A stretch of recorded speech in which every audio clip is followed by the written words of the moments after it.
बिस्मिल्लाहिर्रहमानिर्रहीम। अस्सलाम वालेकुम वरहमतुल्लाहि वबरकातुहू। आज आपसे बात करूँगा एहसास के मौजू पर कि एहसास का हमारी ज़िंदगी से कितना तल्लक़ है और एक दूसरे का एहसास करके हम अपने मुआशरे को एक मिसाली मुआशरा कैसे बना सकते हैं, और एहसास का तल्लक़ इंसानियत और मज़हब से कितना है। तो हम अपनी ज़िंदगी में अक्सर जो हैं वो देखते हैं कि लोग जो हैं वो जब भी कोई काम करते हैं तो सिर्फ़ अपना जो है ना वो फ़ायदा देखते हैं, दूसरे का एहसास नहीं करते। मिसाल के तौर पर अगर हम देखें, हमने सड़क पे गाड़ी खड़ी की है, तो अगर हम दूसरे का एहसास कर लें और गाड़ी अपनी जो है जो हमारे पास गाड़ी है, जो भी है, बाइक है, साइकिल है, गधा गाड़ी है, रेड़ा गाड़ी है, जो भी है, मगर उसको सही जो है ना वो जगह पे पार्क कर दें जिससे दूसरे को जो है वो गुज़रने में मुश्किल ना हो। तो इस तरह एक तो सिस्टम जो है ना वो बड़ा जो है ना वो फ्लो उसका जो है ना वो चलता रहेगा ऐसा तरीके से।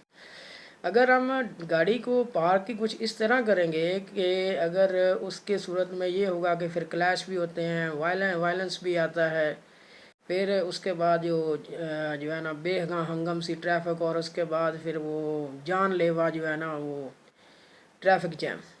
तो अगर देखें हम थोड़ा सा एहसास कर लें दूसरे का, तो ना सिर्फ हम परेशानी से बच सकते हैं बल्कि पूरा मुआशरा जो है वो अहसन तरीके से एक डगर पर जो है चल सकता है, एक रवश पर चल सकता है जो हमें अपनी तरक्की की जानिब ले जा सकता है। इसी तरह अगर हम देखें कि हम कोई भी काम करते हैं तो उसमें हमें दूसरे का जो है ना वो फ़ायदा देखना होगा, दूसरे का एहसास करना होगा।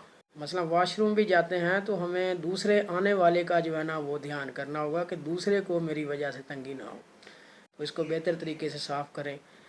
तो इसी तरह अगर हम अपने जो है ना घरेलू मामलात के अंदर अगर हम किसी को नुकसान पहुंचाने का जो है ना वो इरादा किए हुए हैं, तो अगर ये एहसास करें कि ये अगर जो नुकसान है ये अगर मुझे पहुंचाया जाए तो मुझे कितनी तकलीफ़ होगी। अगर अपनी ज़ात को दूसरों पर क़यास करके अगर अपने आप को वो तकलीफ़ जो है ना वो महसूस कराएं, तो हो सकता है कि आप जो है ना वो एक ऐसे मुआशरे की तरफ चल पड़ें जहाँ फिर अमन ही अमन होगा, सुकून ही सुकून होगा, और प्यार और मोहब्बत होगा, नफ़रत नहीं होगी। तो ऐसे मुआशरे की तश्कील एहसास के बिना नहीं है। आज हम देखते हैं कि जो पब्लिक प्रॉपर्टीज़ हैं लोग उनका बिल्कुल एहसास नहीं करते। इसी तरह जो है ना हम दूसरों का बिल्कुल भी एहसास नहीं करते। तो हमें जो है ना वो एहसास करना होगा ताकि लोग हमारा एहसास करें। अगर हम किसी का एहसास करेंगे तो लोग हमारा एहसास करेंगे और अल्लाह ताला भी इससे राज़ी होगा। तो इस तरह हमारा मुआशरा जो है वो भी एक अहसन मुआशरा कहलाएगा जिसमें एक नज़म होगा, एक इत्तेफाक होगा, मोहब्बत होगा, भाईचारा होगा और मुसावात होगी। अल्लाह ताला सबको अपनी सलामती में रखे। Thank you so much.